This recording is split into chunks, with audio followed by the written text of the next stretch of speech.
How to fix validating Steam files is stuck or takes forever. So if you want to fix validating Steam files is stuck or takes forever, then what you need to do is you need to relaunch your Steam and PC, then reperform verifying and repairing your corrupted game files. Just you need to go with the hidden icons, and here you will have your Steam. You just need to simply right click on it, and you will need to go with exit on your Steam, and you need to search for Steam and relaunch your Steam application. And after that, your problem might be fixed. But if that doesn't, then move on to the next, which is you need to run Steam and the game as an administrator. To run Steam and the game as an administrator, you just need to simply search for Steam, and here you will have run as administrator option. You just need to simply click on run as administrator and your problem might be fixed.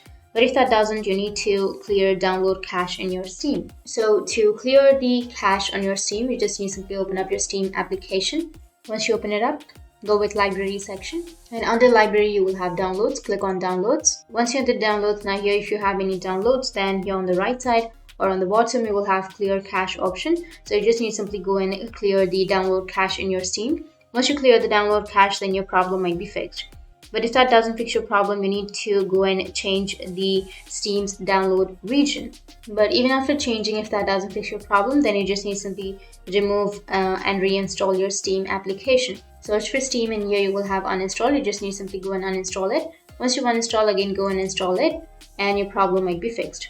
So that's how you can fix validating Steam files is stuck or takes forever. And if you have any questions, feel free to comment below. Thanks for watching.